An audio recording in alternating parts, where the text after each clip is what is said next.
All signs at the moment point to a sluggish local and global economy for the foreseeable future. The Commonwealth Bank's chief economist says a looming financial crunch may actually force the RBA to start cutting rates later this year.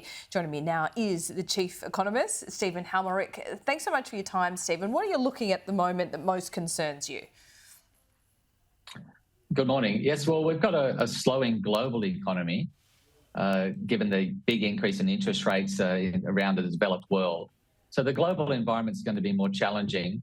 And here in Australia, we know about a third of Australians have a mortgage and about a third of Australians rent. So both those groups are facing big increases in their costs, their housing costs. And that's going to slow, we think, particularly consumption growth through the course of this year.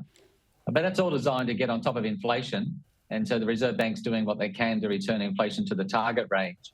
And we think that the current restrictive setting of monetary policy is likely to do the job and help inflation return to the target range by early next year. Yeah, well, we are well away from that target range of 2 to 3% at the moment. The RBA governor has also said, he doesn't want to go too hard because he needs to protect jobs as well. Yes, that's right. So, here in Australia, I think in contrast to some other countries, the Reserve Bank is really trying to thread that needle, walk the fine line between cooling inflation, cooling the economy enough to get inflation back to the target range without losing all the big gains we've made in the labour market. So, we get the March employment number today in a little less than an hour's time. We think that'll show an unemployment rate of 3.6%. We think the unemployment rate will be closer to 4.25% by the end of this year, 4.5% middle of next year. But we have to remember that pre-COVID, the unemployment rate in Australia was 5.2%. So even if we get back up to 4.5%, that's still a very low unemployment rate in historical terms here in Australia.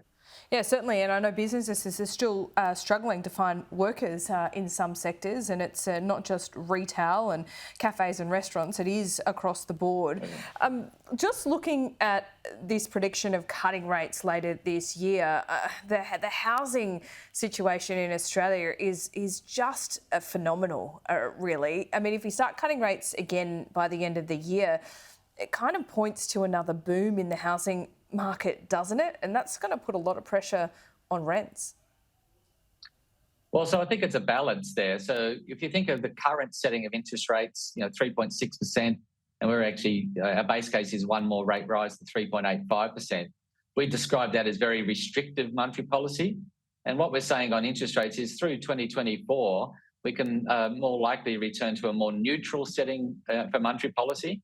So get interest rates back down to a more neutral level as the inflation rate returns. But you're right on housing. We've certainly got some challenges there, particularly with a lack of supply of new homes for Australians. And we know with net migration numbers now picking up again, we're going to need to build some more dwellings over the next few years. We certainly are. Stephen Halmarick, thanks so much for your time.